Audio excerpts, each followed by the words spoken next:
Après un mois d'utilisation, j'ai décidé de vous faire un petit compte-rendu sur l'utilisation de ma DJI Pocket 3, mes impressions, à l'usage, qu'est-ce que j'en pense. J'ai beaucoup vu de vidéos avec plein de présentations sur cette caméra, donc je ne vais pas revenir là-dessus. C'est quelque chose qui est inutile, vous trouverez suffisamment de vidéos pour vous orienter là-dessus. Mon avis est personnel. Il n'est pas sponsorisé, donc la caméra a été achetée par mes soins. Je dois rien à DJ, je dois rien à personne. C'est les impressions qui n'engagent que moi et qui sont assez factuelles. Pour commencer, pourquoi une DJ plutôt qu'un téléphone? Il faut savoir une chose, c'est que la DJ offre des fréquences images par seconde qui sont celles de l'Europe, donc les 25, 50 et 100, et celle des États-Unis et autres pays qui sont sur NTSC, soit les 30, 60, 120 images secondes, également les 24 images secondes. La plupart des téléphones, par exemple le mien qui est de marque Samsung, proposent des fréquences d'image qui sont de 60, 30, enfin les fréquences d'image américaines. Les iPhones, j'en ai aussi un, c'est la même chose, c'est ces fréquences-là, ça ne propose pas les fréquences d'image qui sont pour l'Europe. Ensuite, je vais revenir aussi sur quels sont les avantages. Typiquement, vous avez une mémoire qui est dédiée dans votre caméra, vous n'utilisez pas la mémoire de votre téléphone.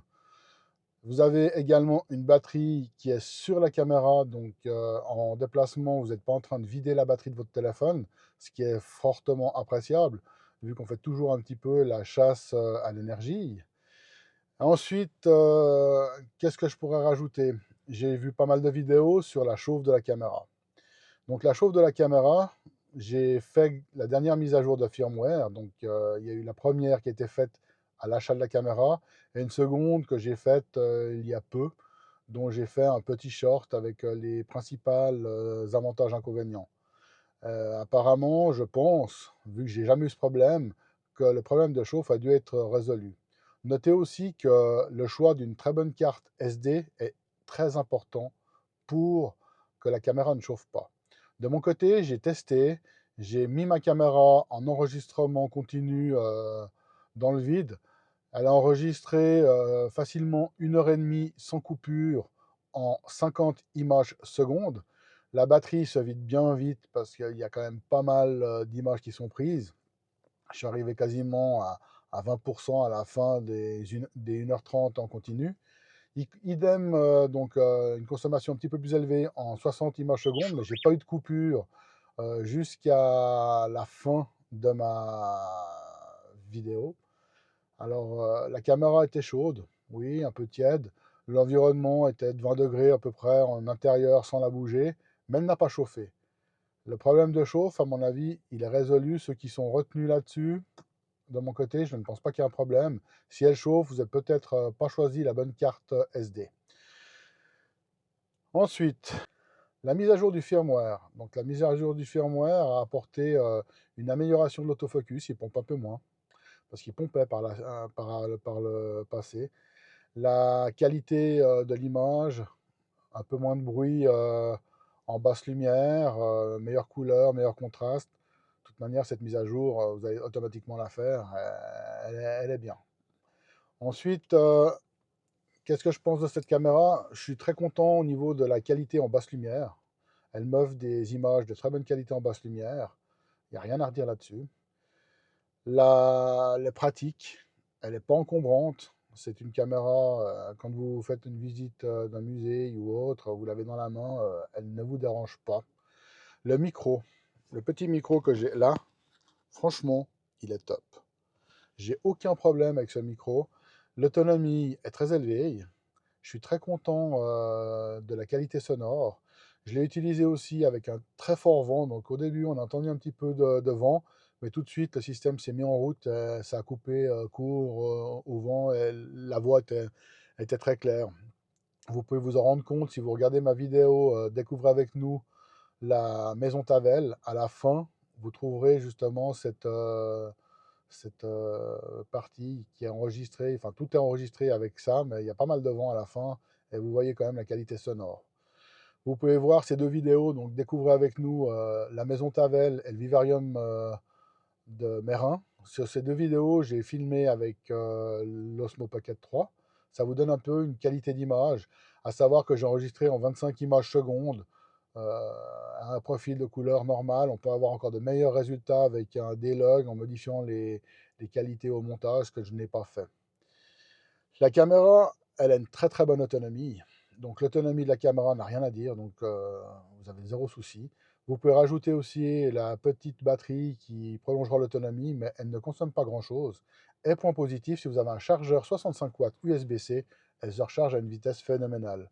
Vous pouvez également la mettre dans votre sac avec une batterie supplémentaire et la mettre à charger quand vous ne l'utilisez pas. Donc au niveau batterie, aucun problème. Et en plus, si vous n'utilisez pas le retour vidéo sur votre téléphone, ben, l'autonomie de votre téléphone, elle est préservée et vous avez toujours votre téléphone qui est fonctionnel et aucun souci avec ça.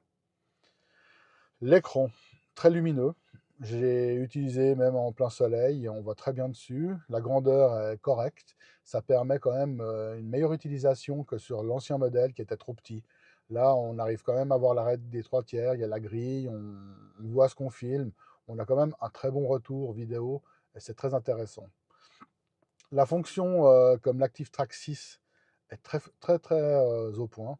J'ai fait un peu le test. Franchement, ça suit bien. C'est vraiment, vraiment bien abouti comme système. Elle est très facile d'usage, cette caméra. Donc, les menus sont très conviviaux. On trouve facilement ce qu'on cherche. C'est très bien pensé. Les fonctionnalités sont bien, on peut mettre des profils. Vous trouverez tout ce genre de choses, autant dans le mode d'emploi que je vous conseille quand même de lire, parce qu'il y a quand même pas mal de petites astuces. C'est bien de voir des vidéos YouTube, mais le mode d'emploi, pour moi, c'est important quand même de le consulter. Ensuite, je vais quand même revenir sur des points négatifs que j'ai constatés. Alors, le premier point négatif, qui est logique vu la conception de la caméra, elle n'est pas étanche. Donc, il faudra quand même faire attention. Donc, c'est pas une action cam, c'est pas fait pour aller dans l'eau.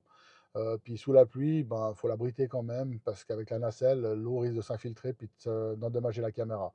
J'aurais voulu au moins qu'elle soit résistante à la pluie, ce qui n'est pas le cas, elle n'est pas tropicalisée.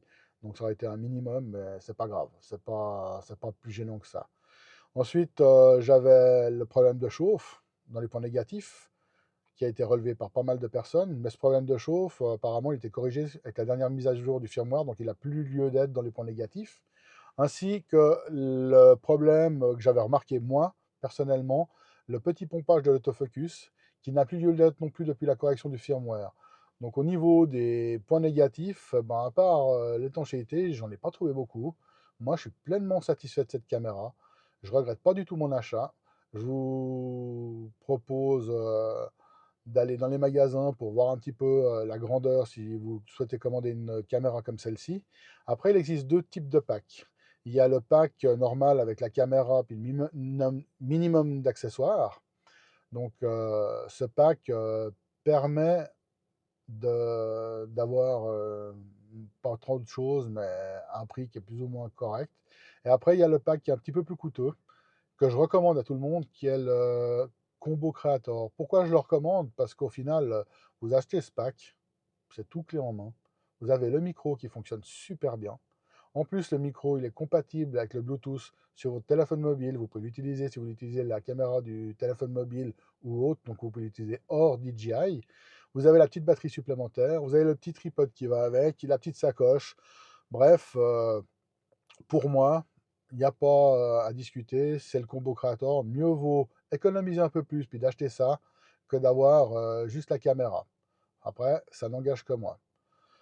Alors, j'espère que cette vidéo vous aura plu. Si c'est le cas, laissez-moi un petit pouce bleu pour me dire que ça vous a plu. Si vous avez des questions, vous pouvez les mettre en commentaire, j'y répondrai avec grand plaisir. Et pour ceux qui feront le pas, ben, vous allez vous faire plaisir. Au revoir à tous.